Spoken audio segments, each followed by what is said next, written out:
Got kids who love tech? Well, then this podcast is for you.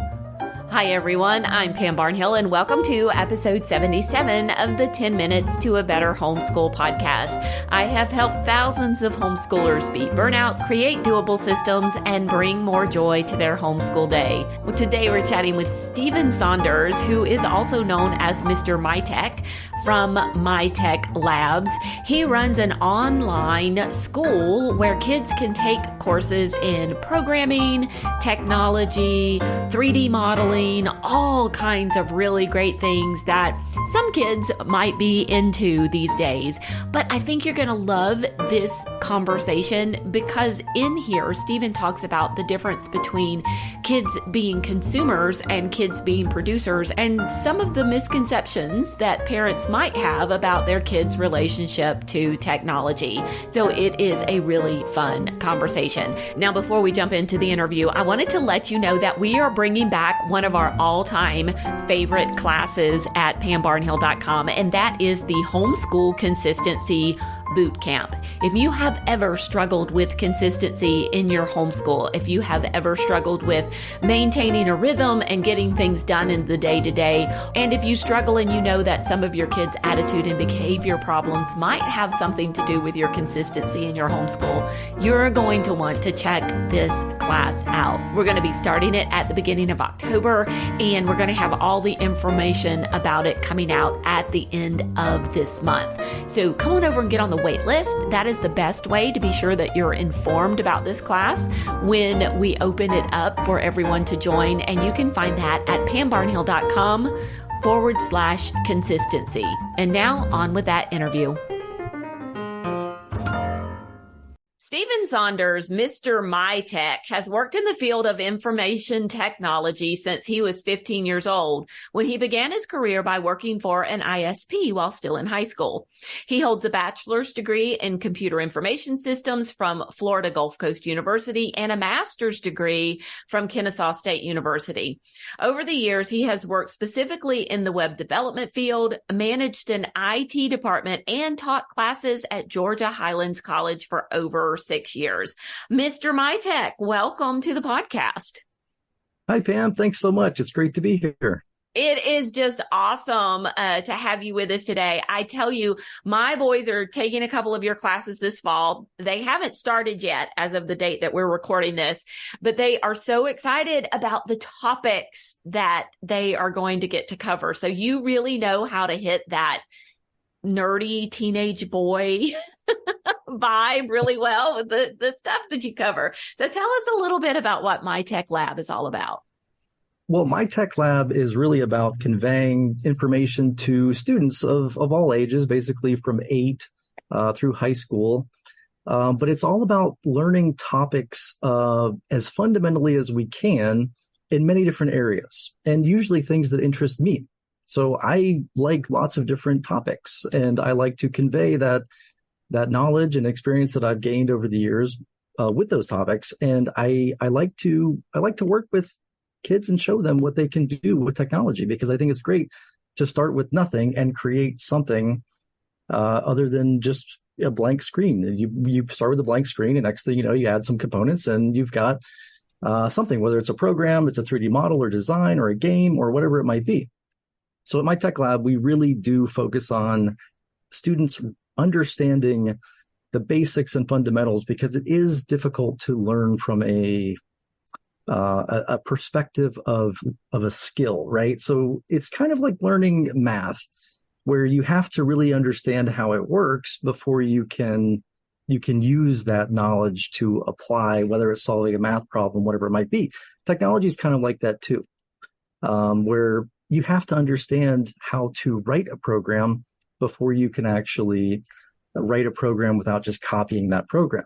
So we take that broad sense of many different topics and kind of combine them into, learning programming from this angle and this angle and this angle, and maybe learning design from a couple of different angles and learning these different topics from different angles. And then, of course, it has to interest kids. I think that's what it's all about as well. I love that. And what I love about what I'm seeing from your course description is that you're teaching kids to be producers with technology and not just consumers of technology. Yes, that is a key point because there's this whole concept of kids are digital natives, right? They've grown up with the technology that we didn't have when we were kids. And there's an assumption by, I think, a lot of parents who think, well, my kid's always on a device so that they understand how these things work. But in reality, there's a disconnect, and we see that quite a bit when we start teaching, kind of behind the scenes of how these maybe devices work or how this program works or whatever it might be. Kids don't really understand how they work. They're only using it or consuming that technology, from an interface that was meant to be somewhat intuitive for them to use. So I'm not surprised by that disconnect, but I think a lot of parents are surprised by that disconnect because they're digital natives. They should understand this stuff. It should just make sense. They know how to do this. They don't. Yeah. They don't. And if you've ever been in the email inbox of a 15-year-old, oh my goodness, you know that they don't know how to use that stuff. And it comes up a lot. It comes up a lot, especially when they go off to college. If they go off to college, it's, I don't know how to use, I don't feel comfortable with technology. You would be really surprised at how many students don't feel comfortable with technology. And that's something we really focus on too, is getting a certain level of comfort with technology.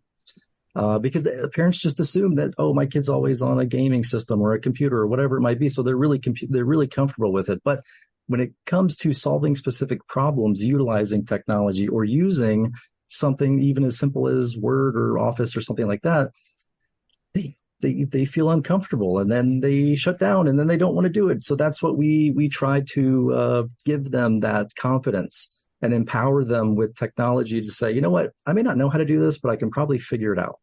I love that so much. And, it's interesting. You're talking about parents assuming that kids know how to do things. And one of the reasons that parents assume that is because they feel like their kid knows more than they do.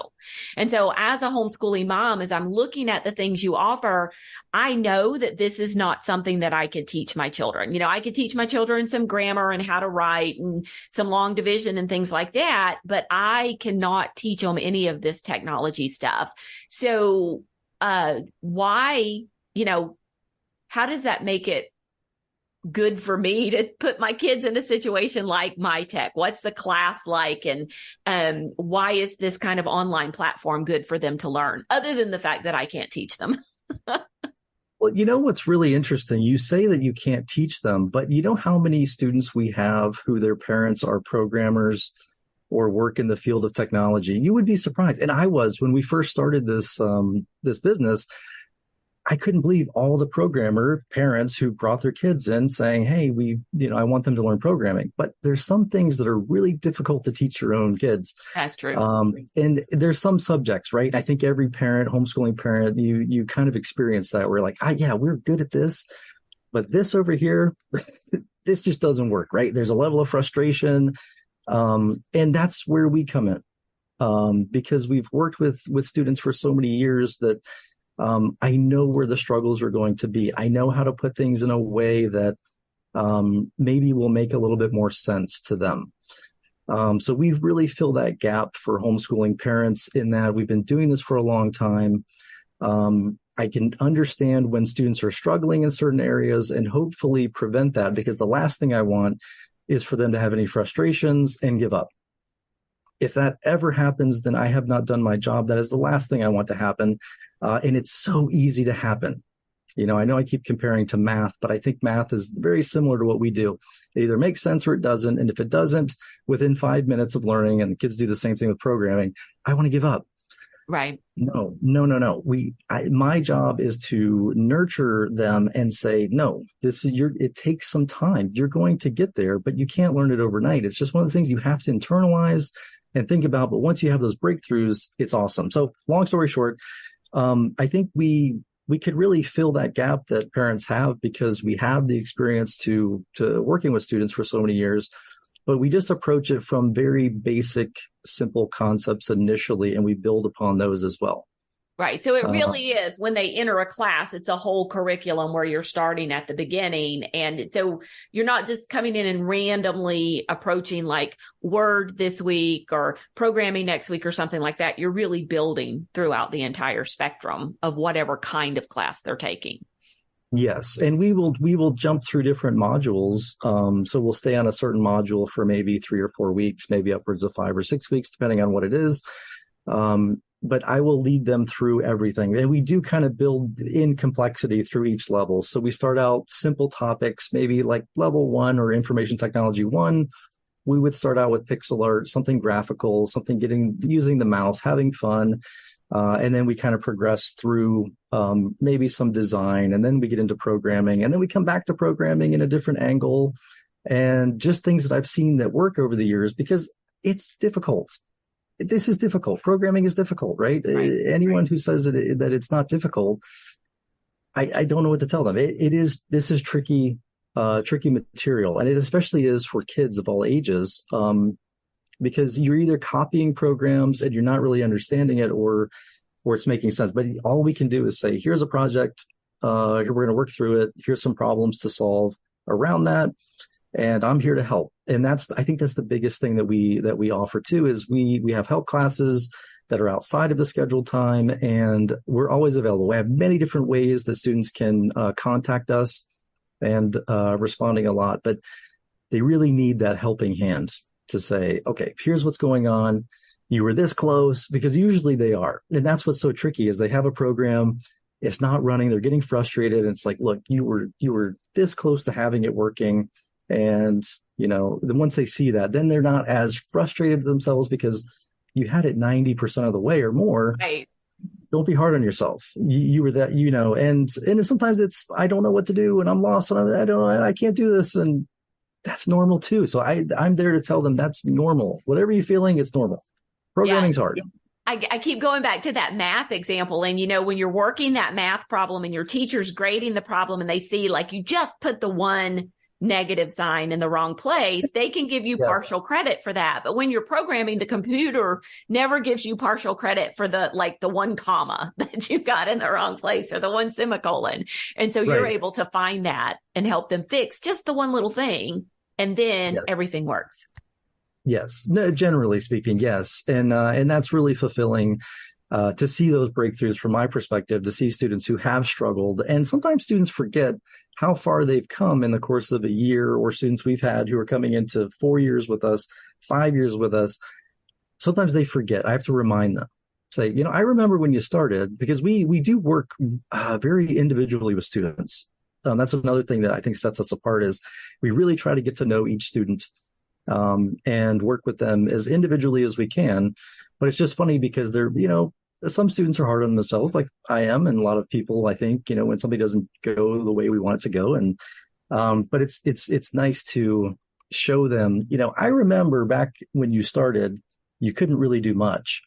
And now you're getting frustrated because we're at this level now, which is a much higher level, and you're getting frustrated, but you forget that you've learned a lot in that process. And I think that helps too. And I've been telling some students that, because they've been getting frustrated with some of the material from last year, and it's normal, right? But then when I put it in perspective, it's like, you know what, you're kind of right. I have come a long way, and I think that helps too. I love that so much. Okay, so let's kind of get down to the nitty gritty. If I have kids who are interested in technology, what kinds of classes can my kids take at Mytek through this online platform? Well, we have a course called Computer Technology for younger students, generally 8 to 12. And then we have, we kind of renamed our courses this year to be more representative of the topics that we teach. So we kind of, when you think younger kids, they're working with computer technology, more graphical applications, fun projects, things like that. And then once we get to, let's say, 13 and up, we have an Information Technology 1 class, which is really kind of where we begin. Most students start there, but like I said, younger siblings or other learners who want to begin can begin with computer technology, but most start at Information Technology 1. Okay, so there are some options for those really young little I'm so into this, kids who just want to jump in there, and then moving into IT1. And then you said 4 years you've been working with some students. So you have something beyond that? Yes, we have Information Technology 2, which is really a continuation. So in Information Technology 1, we only work with block coding. So they don't have to actually type any code in Information Technology 1. And the reason being is it's frustrating. It's super frustrating. It's fighting syntax and having something not work, all because of a semicolon. I don't want that. We don't want that in a first year course for students. The last thing we want to do, as I mentioned, is have students become frustrated. That's not what we want at all. So keep it simple, block coding. I want them to understand the basics and the fundamental concepts of especially programming. So everything's block-based. They drag blocks into place. We talk about those concepts. We work on lots of projects. Information Technology 2, we only work with code. So after they've spent working with, a year working with blocks, then we only work with code from that point on. But it's kind of a crossover between IT or Information Technology 1 and 2, because we work on very similar projects, similar applications, but they see it from a code perspective now. So it is different. It's much different. There's different topics, but there's also enough there to kind of segue between levels 1 and 2. And then from there, we go into Computer Science 1, and we get more into the nitty gritty of computer science, which gets a little trickier. We're working with things that don't come naturally. I would say programming doesn't come naturally to most students, but these topics are more complex. Programming topics don't come naturally to many people either. But then we continue on to Computer Science 2, and we just keep working with different technologies. As much as I like to put, those fundamental concepts in, I also like to throw in things that I like to geek out on myself. I like to have fun with it, and I like to have fun working with students. And there's a lot of back and forth. There's a lot of questions and answers, and it's very interactive in the course, in the live course that we have. And I like to keep it upbeat because I want students to have fun. I want it to be a place where they can really learn and say, this is cool. And I want to do something in this field. And I think something that a lot of people don't realize either is programming and robotics is often thought of as those are the big technology fields, right? Programming, robotics. You learn programming or you join a robotics club. Those two fields are awesome, and we focus on both of those, but there's so many areas between those and some areas that use both of those, or programming specifically, but we're talking digital art and 3D modeling and design, and maybe slightly different electronic design from things like just robotics. And there's just so many, even database design and networking and all these cool things that I like to geek out and show students. You can get started with this stuff, and here's how you do it, and I'm here to help. And I cannot tell you how much feedback we get every year from students who say, I never thought I could do this, or I never knew this stuff existed. That's what I love, because they don't even know. They just think programming, robotics, that's it. That's all technology is. No, I'm going to show you all kinds of things that you didn't even know existed. I love it so much because it just opens up a whole new world to kids. Well, you can find Mr. Mytek over at myteklab.com. So do go over and check out the courses over there. Thanks so much for joining us, Stephen. Thanks, Pam. I appreciate the opportunity. And there you have it. Now, if you would like to connect with Mr. Mytek or just find his website and those classes, you can do so by going to the show notes for this episode of the podcast. That's at pambarnhill.com/TMBH77. And you can find all the links and everything you need over there, including a link to get on the wait list for our Homeschool Consistency Bootcamp that will be opening the doors to later on this month in September. Speaking of consistency, that is what the next episode of the podcast is all about. So if this is an area you have struggled with, just know that you are not alone. This was an area I struggled with for a long time in my homeschool, and making the changes that I made and being more consistent really made all the difference in the world. We're going to be talking about it on the next episode. So come back for that one. And until then, keep on homeschooling.